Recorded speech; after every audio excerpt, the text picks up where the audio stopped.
Good morning. Please turn your Bibles to Matthew chapter 14. That will be where we will be discussing things this morning. We're so glad that you're here and a part of our worship service. I want to welcome you and thank you for coming. We're also and always especially grateful for our visitors, and we want you to come and be a part of our service every time you have an opportunity. Had a wonderful slate of Bible class teachers. We enjoyed great Bible class time on Sunday morning and Wednesday night. We'd love for you to come and be a part of that as well. As we continue this morning through our journey through Matthew, we get to Matthew chapter 14. And as I was reading through Matthew chapter 14 and studying for it, the thought that kept coming to mind was this idea of miraculous. Now I know that throughout the book of Matthew we see Jesus doing a lot of things. You could probably in some instances say that this would be a title for just about any chapter. But I'll be honest with you. Trying to do a chapter a week has been challenging, has been tough, especially coming up with a title that kind of fits all that's going on for that chapter. But in chapter 14, we see a lot about miraculous. We see and learn a lot about Jesus as Matthew continues to unfold for us who this Jesus is. That this Jesus is the Messiah.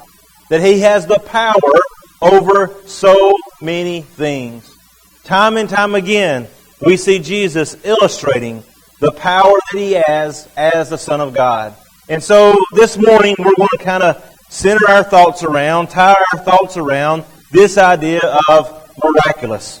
Let's begin with the first 12 verses. At that time, Herod the Tetrarch heard about the fame of Jesus. And he said to his servants, "This is John the Baptist. He has been raised from the dead. That is why these miraculous powers are at work in him. For Herod had seized John and bound him and put him in prison for the sake of Herodias, his brother Philip's wife, because John had been saying to him, 'It is not lawful for you to have her.' And though he wanted to put him to death, he feared the people because they held him to be a prophet. But when Herod's birthday came, the daughter of Herodias danced before the company and pleased Herod, so that he promised with an oath to give her whatever she might ask. Prompted by her mother, she said, 'Give me the head of John the Baptist here on a platter.' And the king was sorry, but because of his oaths and his guest, he commanded it to be given. He sent and had John beheaded in the prison, and his head was brought on a platter and given to the girl, and she brought it to her mother. And his disciples came and took the body and buried it, and they went and told Jesus." In these first 12 verses, we have some historical narrative about what is going on in the life of Jesus at that time. And this particular passage serves as a way to kind of usher John the Baptist out of the story. That this is his death recorded so that we know that from here on out, it is the teaching of Jesus and what He is doing. But here, illustrated in these 12 verses, is what John attributes to Jesus as miraculous powers. Miraculous powers. Herod hears about the fame of Jesus. Jesus is going to teach, He's going to preach, He's healing people, He's doing all of these different things. And so Herod hears about what the ESV says, the fame of Jesus. He hears about what Jesus is doing. He hears about the miracles that He is performing. Now this Herod that we're talking about is Herod Antipas. This is the son of Herod the Great. Well, Herod attributed these miraculous powers to John the Baptist. Herod hears that Jesus is doing all of these miraculous things, that He's doing all of these healings and performing these various miracles.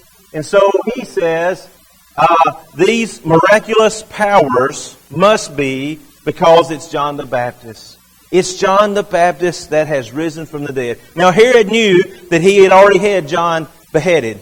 He knew that he had already killed him. But when Jesus comes on the scene and been doing all of these things, probably because Herod still felt guilty about that, but he says it must have been John the Baptist being raised from the dead. Now, this would likely make Herod afraid because of what he had done to John the Baptist. And so Matthew records for us how that death came about. You see, Herod had put John the Baptist in prison, because Herod had told him that it was not lawful for him to have his brother Philip's wife. According to Mark chapter 6, he had married his brother's wife. He had lured her away from his half-brother Philip. Herodias herself, by the way, was a descendant of Herod the Great, like Herod Antipas was. So she was actually the half-niece of Herod Antipas. So he had married not only his brother's wife, but his niece as well. Of course, this had broken a number of Levitical laws. The law condemned marriage to a near relative in Leviticus 18, 1 through 18, and in chapter 20. Also specifically prohibited a man from marrying his brother's wife, Leviticus 18, 16. And so John the Baptist had confronted Herod on this and said, this is not lawful. You're not supposed to have her. This is not the way it's supposed to be. Then it seems that Herod went back and forth. On the one hand, he wanted to put him to death, but he was afraid of the people. On the one hand, he wanted to be done with him, but on the other hand, he was curious as to what he might have to say. Well, finally, the time comes when it's his birthday. His birthday, young lady comes and dances for them, and without going into a lot of detail, let's just say it wasn't a good dance. Very explicit dance. A very X-rated dance from what we can tell from these types of dances. And prompted by her mother, when Herod said, I'm so pleased with you, you've pleased my guests, you've done such a good job, I want to reward you, I want to give you whatever you might ask. Whatever it is that you want. And so she asked for the head of John the Baptist. And because Herod had been put in a way that he could not go back on that oath, he said, okay. And he has John the Baptist beheaded. So as we think about this particular episode, what then do we learn? Well, we learn first about John the Baptist. We learn that John the Baptist was a very courageous individual. We knew that already. We know from some of the words that he had spoken to the religious leaders, we know that he was courageous and believed in telling it like it is.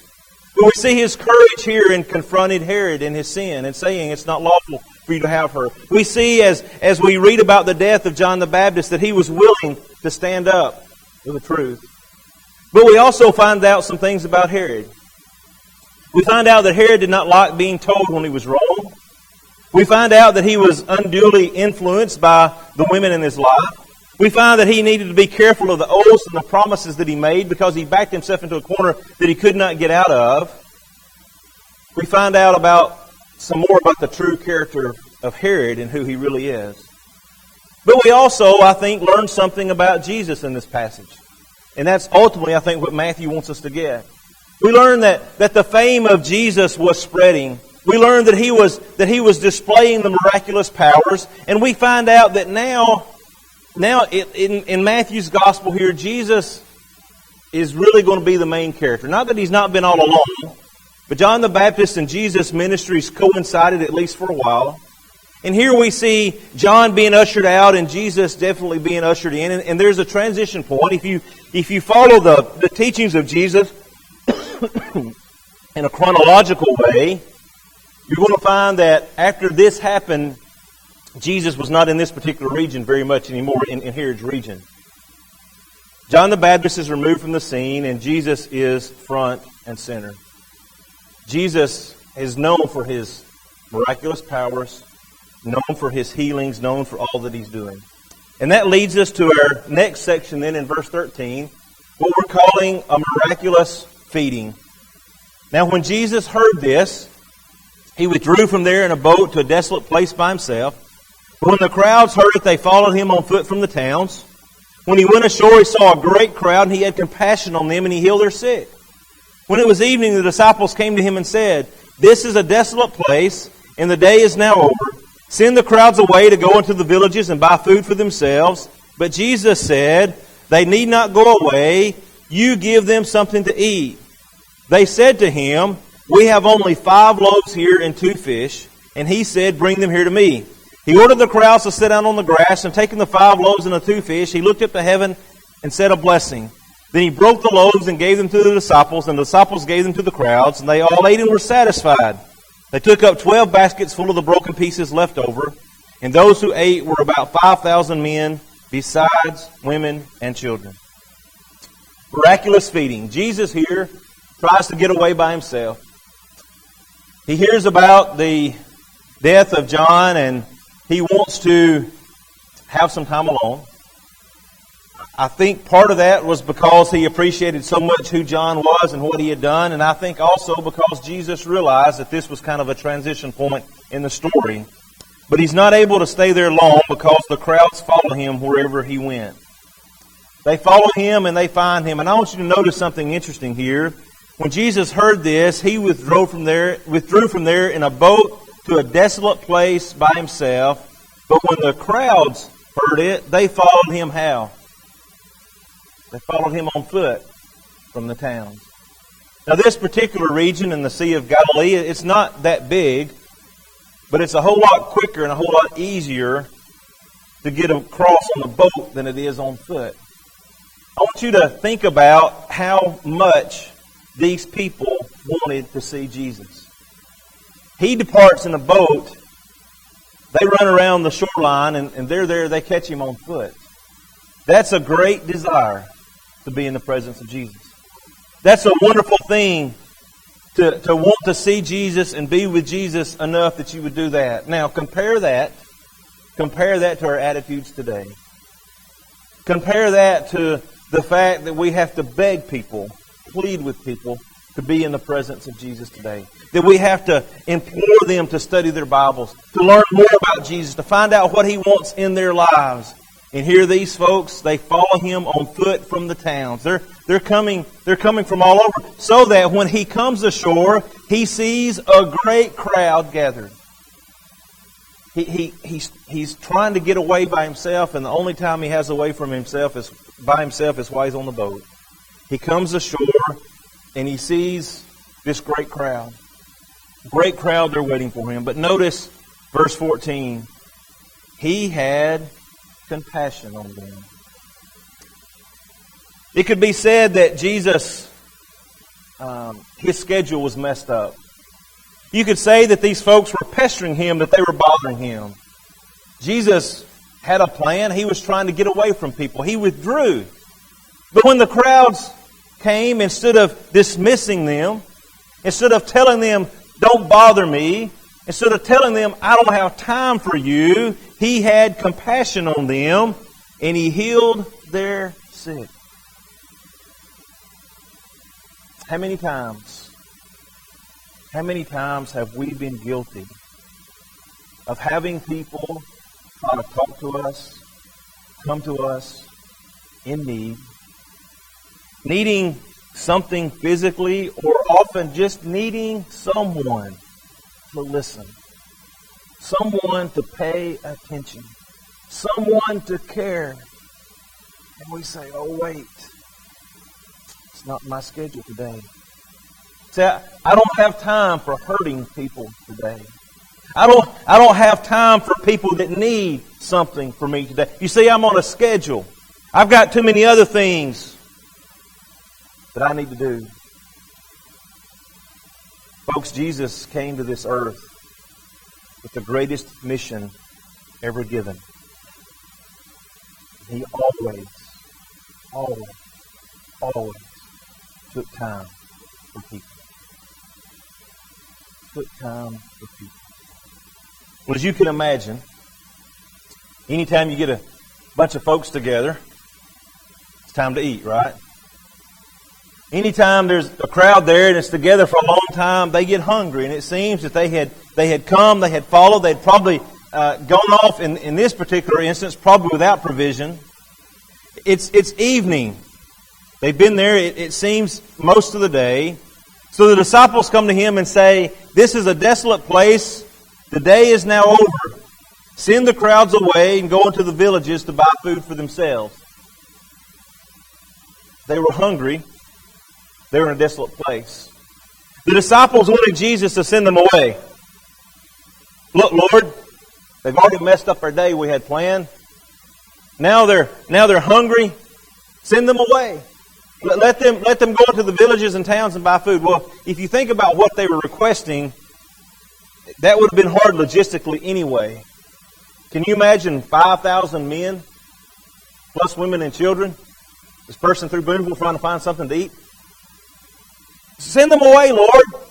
Let them go find something. And Jesus says, no, you feed them. No, you meet their needs. You give them something to eat. Well, how in the world, Lord, are we supposed to do that? How are we supposed to feed? There's thousands of people here. What do you mean? How are we going to do this? Jesus says, well, what do you have? What do you have? We have only 5 loaves here and 2 fish. Now, by way of explanation, understand that more than likely the bread that would have been present there was barley, which was known as kind of the poor man's bread, the poor man's food. It would have been similar in size, something like a cracker, something like a saltine cracker. What I'm saying is, it's not these big loaves you think about getting at the bakery, okay? It would have been something small. The fish, I understand, would probably have been the pickled fish that was grown in the region. Some say, think about sardines, something like that. So, in our language, it probably would be something closer to sardines and crackers. Which doesn't make me very hungry anyway. That's what we have. That's what we have. Jesus says, okay, we'll bring them here. Orders the crowds to sit down on the grass and takes the 5 loaves and 2 fish. He looks up to heaven, gives a blessing. He broke the loaves and gave them to the disciples. The disciples gave them to the crowds. Verse 20, they all ate and were satisfied. Jesus miraculously fed 5,000 men beside women and children. This is an interesting story in a lot of ways. For one, other than the resurrection, it's the only miracle in all 4 Gospels. But I want you to think just for a moment about the miracle that occurred. If you're like me, you've read over the feeding of the 5,000 in this chapter and the feeding of the 4,000 in the next chapter, and you say, yeah, Jesus had a lot of food, and it was kind of like an unending supply, and he just kept giving food, and he fed all these people. I want you to think about what the numbers are here. Okay? 5,000 men beside women and children. Now, we don't know how many women and children were there. If there was a woman for every man, that's at least 10,000. Okay? If there's one child for every couple, that's at least 15,000. Talking about a lot of mouths to feed. We don't know those exact numbers. We only given the 5,000 men plus women and children. But I want you to think about what it would be like to be feeding 10 to 15,000 people at one time. Last week we had a big meal. I don't know how many stayed. I know a lot didn't stay, but we at least had, well, we know we had 486 here, and not all of them stayed, so we know we didn't have 500. Okay? That's a whole lot less than 5,000. You see all the food that was down there? I mean, that's a lot of food. Table after table after table full of chicken and bread and all kinds of, that's a lot of food. Folks, that was only for a few hundred people. I want you to think about 10 to 15,000 people being scattered out, being set down, apparently in a very orderly, organized fashion. And all of those people had enough food, not just to snack, not just to nibble, but the Bible says they were satisfied. They were full. They got all they wanted because there was a lot left over. I don't know how he did it. I don't know what it looked like. But folks, that's a big deal. The fact that Jesus showed his power in this way. We look at, well, he gave them a bunch of food. No, he was demonstrating and illustrating who he was. That the Son of God had power over so many different things. Not only can he heal the sick, not only can he make the blind see, but he can take a small amount of food and make it last for thousands of people. Don't let the enormity of this miracle get lost. And what a great feat it was. So we ask the question, then what do we learn? What do we learn? We learn that Jesus is a man of compassion. He had compassion on them. He heals the sick. He feeds the hungry. Jesus is always about people. Jesus realizes that people have needs, and He's willing to meet those needs. Jesus realizes that folks have things that they need, and He meets them. We need to do the same today. Don't say that we don't have the resources, or well, it's not our problem, or they don't deserve it, or I don't want to be bothered. Jesus is always about people and how important people are. Know that John Wesley had this for his rule of life. Do all the good you can, by all the means you can, in all the ways you can, in all the places you can, at all the times you can, to all the people you can, as long as ever you can. Edward Everett Hale is quoted as saying, I am only one, but I am one. I can't do everything, but I can do something. And what I can do, that I ought to do. And what I ought to do, by the grace of God, I shall do. Jesus wants us to help folks. And I think another lesson here is to do what Jesus says, even when we don't understand all of it. I don't know what His disciples expected to happen, but they followed what Jesus said. They could not believe that there was any way these folks were going to eat on 5 loaves and 2 fish, but when Jesus said, this is what I want you to do, they did it. Perhaps by then they were learning that Jesus had something in mind.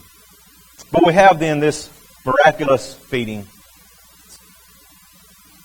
Number next is our miraculous walking, verses 22 through 33.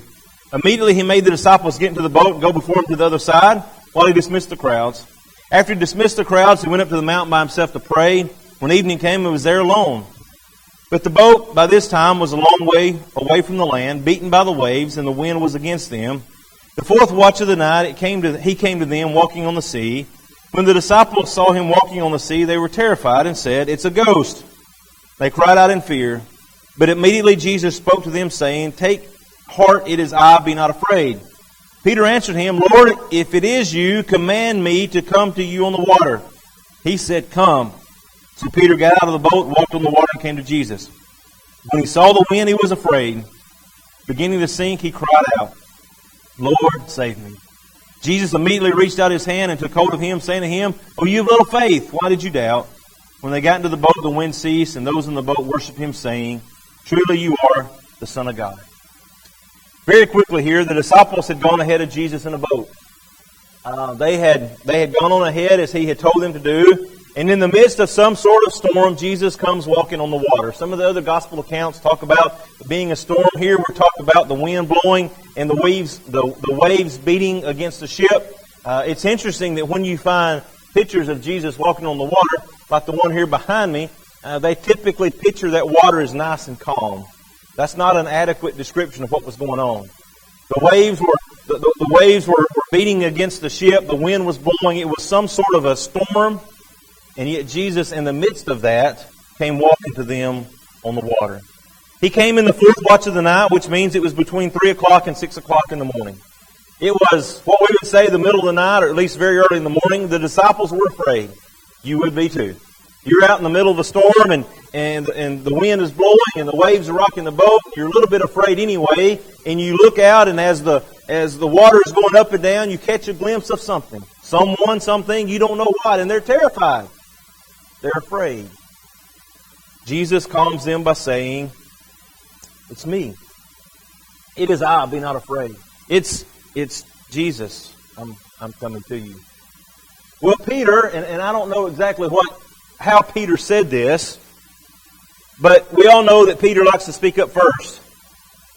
And so Peter says, If it's You, Lord, then let me come too. Now, I don't know what was in Peter's mind. I kind of wonder if Peter thought he was going to get the response that he got. I kind of wonder if Peter was thinking, yeah, right. We know it's not You. But if it's You, I'm going to come out there too. Can you imagine the color in Peter's face draining when Jesus said, All right, come on.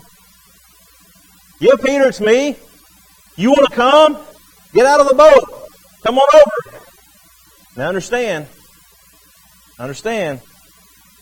Even the smallest boats at that time were a whole lot smaller than the little boats we go out in today, okay? Understand to crawl over the side of that boat and go down to the water was going to be a pretty good drop. Understand that he wasn't out on a nice calm lake when all this was happening. Now, we know the whole story, so we know that Peter eventually sinks. But Peter got out of the boat, folks. And that's a lot more than a lot of us would do. When Jesus says, come, Peter hops out. He gets out of the boat. He's ready to go. And at least is there, we don't know how long. But he begins to think about his surroundings. And by the way, the text literally says that he sees the wind. Did you catch that? What does that mean? If you can see the wind, it's windy, okay? He sees the wind. For whatever reason, Peter loses his focus, loses his faith, takes his eyes on Jesus, whatever, and he begins to sink. Lord, save me. Oh, what awesome words. Would the world not be so much better today is if when we began to sink in the struggles and the worries and the winds and the storms of life, we would reach out and say, Lord, save me. Did Peter have a moment of weakness? Absolutely. But folks, he had the faith in Jesus to get out of the boat, and when he lost that faith and began to sink, he reached out to Jesus once again and said, Lord, save me. And Jesus did. It's kind of interesting the way all this plays out. Jesus immediately reached out his hand. Where was Jesus when he began to sink? Was he afar off? I don't know. But anyway, at some point, somehow, some way, Jesus was there. Jesus reached out his hand. He pulls him up. Says, why did you doubt? And when they get into the boat, the wind ceases. The wind stops. And then they identify him as the Son of God. They worship him saying, truly you are the Son of God. Now, do they understand exactly what that means yet? I don't think so. I think it's a work in process, a work in progress. I think they're beginning to learn. I think they're beginning to understand, but they still are surprised when Jesus does certain things. But on this particular case, they worship him and they say, truly you are the Son of God. But what do we learn? Well, we learn some things about Peter. Number one, he was the one who spoke up. He got out of the boat. He lost his faith and had to be saved. But he had faith enough in Jesus to be saved. We learn some things about Jesus. We learn he can walk on water. We learn that he wants us to have faith, and he wants us to rely and depend upon him. We understand that he provides salvation. The reason Peter said, Lord, save me, is because he knew the Lord could save him. We also find out that he is the Son of God and deserving of worship. The Son of God and deserving of worship. The last couple of verses are miraculous healing. When they had crossed over, they came to the land at Gennesaret. When the men of the place recognized him, they sent around to all the region and brought all who were sick, implored him that they might only touch the fringe of his garment, and as many as touched it were made well. Jesus crosses over and the people recognize him. And when they recognize him, what do? They start gathering folks up. They sent around to all that region. All of that region. Hey, he's here. He's here. Got any sick folks? Jesus is here. Got anybody that needs to be healed? Jesus is here. And they go all that region. They round up all of these folks. And they brought to him all who were sick. And implored him that they might only touch the fringe of his garment. And as many as touched it were made whole. Miraculous healing. Jesus caring about people. Jesus willing to heal. So what do we learn? I think it's interesting here that we learn that we need to bring people to Jesus. Right? I can't heal anyone's sickness, physical or spiritual. I can't make you better. I can't improve your quality of life. I can't do any of that. But I can bring you to someone who can. I think the faithfulness of these people that said, we know Jesus is here, we know He has the power, we know He has the ability, we know He has the willingness to heal people. We have enough faith that we're going to go gather up all these folks that need Him, and we're going to bring them to Jesus. Folks, we've got a lot of people in the world today that need Jesus. We've got a lot of folks that need to be gathered up. We've got a lot of folks that we need to go to and say, look, I know where you can be healed. I know what it's going to take for you to be saved. I know who can change your life. Let me bring you to Jesus. Let me share with you who He is, what He expects, what He wants. And then, of course, I think the obvious thing here that we learn is Jesus does have that power to heal. You see, Jesus is about the miraculous.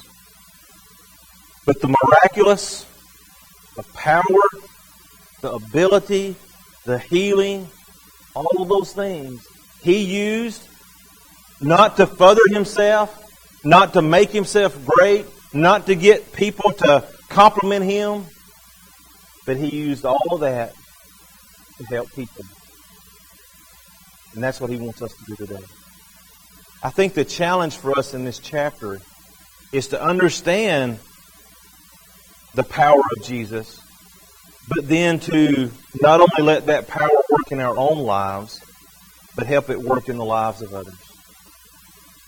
This morning, as we sing the song of encouragement, ask yourself what you have allowed Jesus to do with your life. You see, Jesus always went about bringing change. He affected people. He made people different. When people came into contact with Jesus, they were different than when they first met Him. So this morning, how much have you let Him change your life? Matter of fact, this morning, have you let Him change your life at all? Are you one of His? Have you put Him on in baptism? Have you had your sins washed away? Have you received the forgiveness that He promises you because of your obedience, based upon your obedience? Are you living the life today that you need to be living? If not, why not? Jesus has the power to heal. He has the power to forgive. He has the power to grant to us eternity in heaven if we'll take it. But the choice is ours. Ours to make. What's your choice this morning? We can help in any way. Please come as we stand and ask this.